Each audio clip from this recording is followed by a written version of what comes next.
یہ علماء کی ذمہ داری تھی کہ مصلحتوں سے بالا تر ہو کر دین کے ساتھ کھڑے ہو جائیں کہ ظالم بدبخت اوباش نکلیے ذرا روڈوں کے اوپر جا کر دیکھیں ذرا کیا ہو رہا ہے. میلے ٹھیلے لگ گئے ہیں, ڈھول ڈھمکے پہ لڑکے ڈانس کر رہے ہیں, مسجدوں کے چھجوں پہ ڈانس ہو رہا ہے, لڑکیوں کو حور بنا کے بٹھایا ہوا ہے, چپس تقسیم ہو رہے ہیں, ہزاروں کی تعداد میں لوگ جھپٹ رہے ہیں, جمعہ قضا ہو رہا ہے.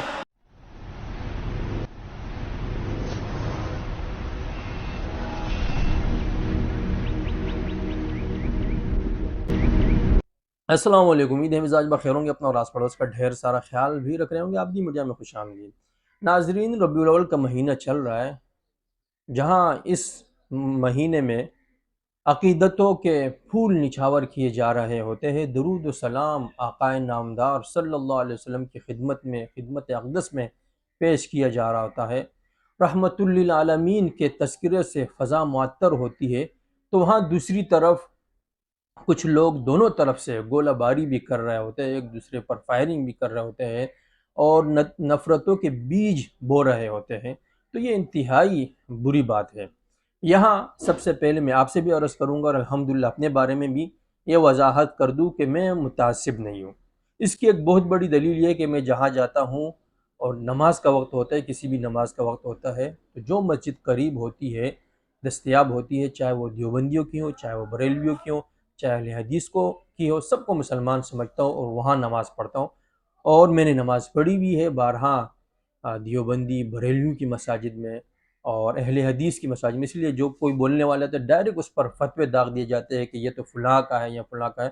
تو اس لیے میں اللہ کو حاضر ناظر جان کر یہ واضح کر رہا ہوں کہ میں متعصب نہیں ہوں, اور جو بات آج کر رہا ہوں وہ بھی تعصب میں نہیں, درد دل پیش کر رہا ہوں. اور آپ سے بھی گزارش ہے کہ تعصب کی اینک نکال کر اتار کر میری چند گزارشات سنیے. اور یہ میری گزارشات نہیں ہے, آپ ہی کے علماء کرام, جس طرح کہ میں باقاعدہ دلیل سے بات کروں گا, ان کی گزارشات میں آپ کے سامنے پیش کر رہا ہوں. ناظرین, حضور صلی اللہ علیہ وسلم یہ دین لے کر آئے اور قرآن میں کھل کر بتلا دیا, الیوم اکملت لکم دینکم واتممت علیکم نعمتی ورضیت لکم الاسلام دینا, کہ آج کے دین مکمل ہو چکا. اور پھر اس کے دوسری طرف بھی جو ہے کھل کر کہا گیا کہ دین میں جو کچھ اضافہ کیا جائے گا وہ بدعت ہے, وَكُلُّ بِدْعَةٍ ضَلَالَةٍ وَكُلُّ ضَلَالَةٍ فِي النَّارِ. ہم اکثر جمعے کے خطبوں میں بھی یہ اکثر خطبہ یہ پڑھتے ہیں کہ بدعت جو ہے یہ کھلی گمراہی ہے اور ہر بدعت یہ جہنم میں لے کر جانے والی ہے. جب یہ کہا جاتا ہے کہ یہ بدعت ہے, تو دوسری طرف سے کہا جاتا ہے کہ اور یہ کہنے والے کوئی چھوٹے لوگ نہیں ہوتے, بڑے بڑے سمجھے جانے والے علماء کرام جو اپنے طبقہ میں ایک حیثیت رکھتے ہیں, ایک وقت, ایک پہچان رکھتی ہے, ان کا ایک منصب ہوتا ہے, وہ یہ دلیل پیش کرتے ہیں کہ بھئی یہ پنکھا جو آپ چلا رہے ہو, اور یہ ٹوپی جو آپ نے پہنی ہوئی ہے, اور یہ بائک جو آپ چلا رہے ہو, اور یہ پتہ نہیں کون کون سی الیکٹرونک اور جدید اشیاء جو آپ استعمال کر رہے ہو, یہ جو ہے یہ بھی پھر بدعت ہے, یہ بھی اس دور میں نہیں تھے. تو یہ انتہائی جاہلانہ بات ہے. کیوں؟ اس لیے کہ یہ جو کہنے والا ہے وہ بدعت کی تعریف سے واقف ہی نہیں ہے. بدعت کہتے کسے ہے؟ میرے بھائی, بدعت اسے کہتے ہیں جسے دین سمجھ کر آپ کریں. کون پنکھا چلا رہا ہے وہ دین سمجھ کے چلا رہا ہے کہ یہ حضور صلی اللہ علیہ وسلم نے نعوذ باللہ کیا ہے, یا گاڑی چلا رہا ہے وہ اس نیت سے چلا رہا ہے.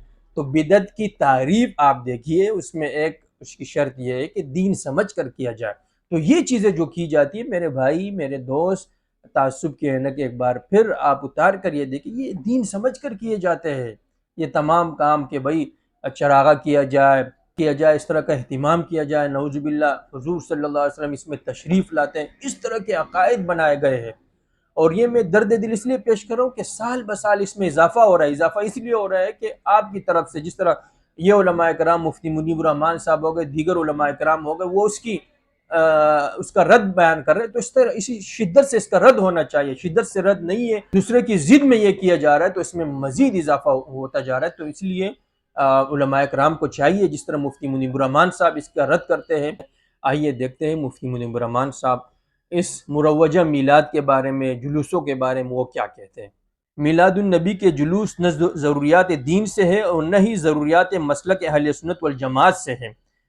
اگر یہ جلوس محرمات، بدعات اور منکرات سے پاک ہوں تو زیادہ سے زیادہ استحباب اور استحسان کے درجے میں ہے، یعنی اگر اس میں خلاف شرع کام نہ ہو تو پھر بھی ہم کہیں گے کہ اچھا ہے، کوئی ضروری یہ نہیں ہے۔ رسالت مآب صلی اللہ علیہ وسلم کی ولادت کے دن کا اکرام انہی شرعی تقاضوں کے مطابق ہونا چاہیے جو رسول اللہ صلی اللہ علیہ وسلم اور صحابہ کرام علیہم الرضوان کی مجالس میں نظر آتے ہیں، یعنی انہوں نے جو کام کیے ہیں وہی کیے جائے، ان کے خلاف نہ کیے جائے۔ اس سے ہٹ کر کسی غیر شرعی امر کا ارتکاب دعوی عشق اور محبت رسول کے خلاف ہے۔ رسول اللہ صلی اللہ علیہ وسلم کا فرمان مبارک ہے، تم میں سے کوئی اس وقت تک کامل مومن نہیں ہو سکتا جب تک اس کی خواہش میری لائی ہوئی شریعت کے مطابق نہ ہو جائے۔ یہ جو ہم چیزیں کر رہے ہیں یہ ہماری خواہشات ہیں، یہ حضور صلی اللہ علیہ وسلم کے لائے ہوئے دین کے مطابق نہیں ہے۔ ہمارا المیہ یہ ہے کہ ہم دینی امور کو قرآن و سنت میں بیان کردہ حقائق کی روشنی میں طے کرنے کے بجائے اپنی وضع کردہ عقیدتوں اور خواہشوں کی نظر کر دیتے ہیں، اور عقیدے اور عقیدت کا تعین ایک ایسا طبقہ کرتا ہے جو دینی فہم سے عاری اور نابلد ہے۔ یہ جو کچھ کیا جا رہا ہے، یہ افسوس کی بات یہ ہے کہ داڑیاں بڑی ہوتی ہے، بڑی بڑی پگڑیاں ہوتی ہے، لیکن مفتی منیب الرحمن صاحب کے قول کے مطابق وہ دین سے نابلد ہے۔ داڑھی رکھنے سے، بڑی پگڑ اور جبے دستار باندھنے سے کوئی بڑا عالم دین نہیں ہوتا۔ عالم دین وہی ہے جو شرعی امور سے واقف ہو، حضور صلی اللہ علیہ وسلم کے فرامین، کتاب اللہ میں کیا کہا جا رہا ہے، کیا احکامات دین کے، شرعی تقاضے کیا، اس سے وہ واقف ہو۔ محافل میلاد کے نام پر مقدس محافل کی آڑ میں بڑے بڑے کاروبار کیے جا رہے ہیں۔